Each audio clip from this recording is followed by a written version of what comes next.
Next, we're going to welcome Dave Danchuk. Dave is a Coquitlam-based multimedia artist specializing in scroll-sawed wooden artwork. Dave is also an award-winning acrylic painter whose team won the second installment of the Golden Brush competition last year in Vancouver. Dave introduced Arts Connect to the Vancouver organizers, and we partnered with them in March to bring a great event to Port Moody. So thank you again, Dave, for helping us make that happen. Now, back to the scroll saw art. Dave's going to answer some questions for us, like, what is a scroll saw artist? And what inspires a scroll saw artist? And how to say scroll saw artist 3 times really, really fast. I'd like to invite Dave to come up and explain a bit about his artwork process and what inspires him to create. Thank you. Dave?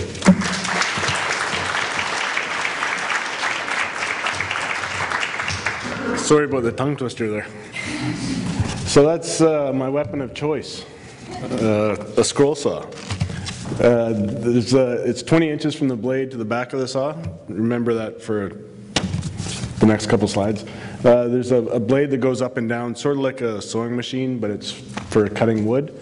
And you can pretty much cut any pencil line you make. This is kind of a traditional scroll saw way of doing it, where you drill a hole and then scroll saw around, cut out the black pieces. The black is a backing board, so this is just 11 pieces.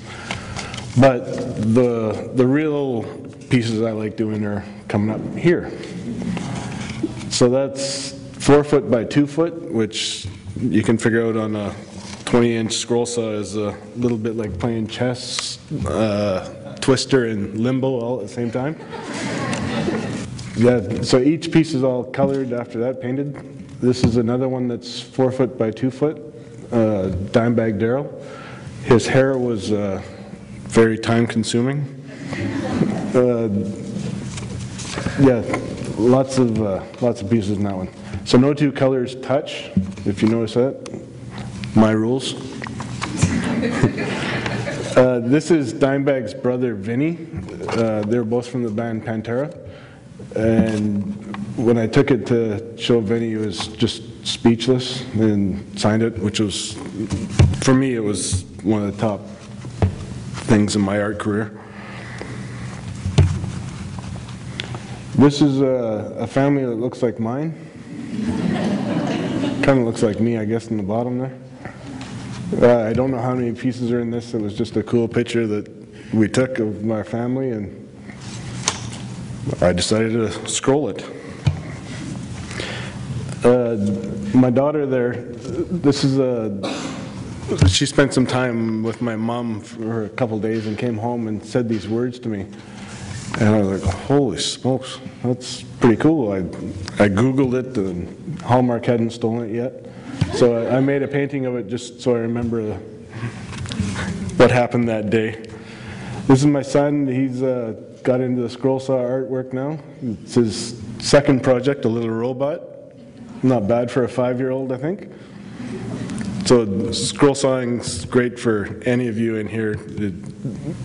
Super easy woodworking tool.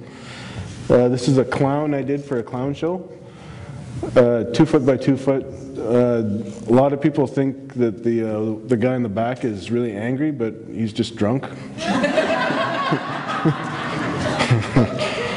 and I get a lot of comments like, "Oh, I hate clowns, but I like that." So I'm converting clown haters.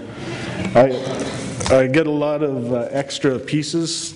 So I decided to put them all together. You can see there's a J on the right there. There's a dragonfly on the left. Just extra pieces, so I put them together and make more art. This is about 3 foot across. And when I'm painting the pieces, I always end up with a little bit of extra paint in the cup, as most artists do. So I always have an extra canvas just to throw it on. So this was originally going to be a fiery mountain kind of thing, but I didn't like it, so I covered it up with a one-line drawing of a face, because that's what artists do.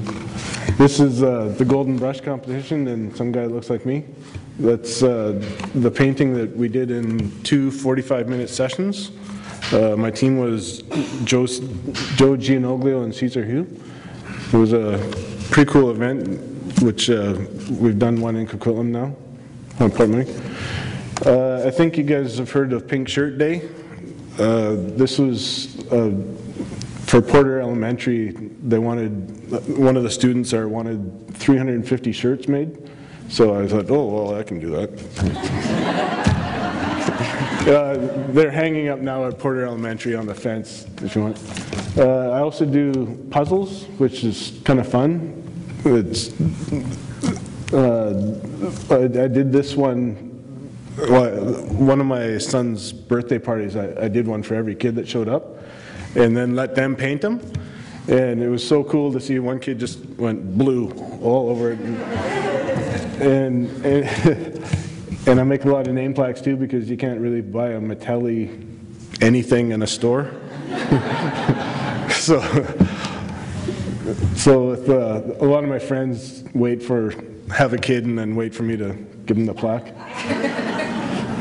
And this is what happens to wooden platters at my house. I've done this to a few of them. He dropped, though. He's been glued a couple times, but he's okay. The next one's another scroll solid portrait I did. It was just a really cool picture of actually the first kind of Golden Brush event was with these guys at Chapters. There's 341 pieces in this one, I think, all hand painted twice, and it's very time consuming, but I love it. So speaking of time consuming, this is one of my last pieces. It's 2 foot by 3 foot, I think, and so I draw it all out in pencil, and then I've just started to cut the bigger pieces into smaller ones, which are easier to manage. And the next picture is a close-up of the eye once it's been painted. Told you. So I think there's about 21 pieces just in the eye alone, so I guess I do have some patience.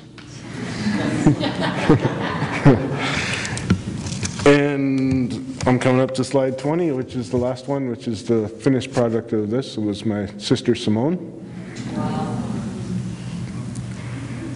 So 310 pieces in this, I think, and it's actually out in my truck. So if I'll grab it because there's no place to hang it here. But if anyone wants to see it, I'll hang it up.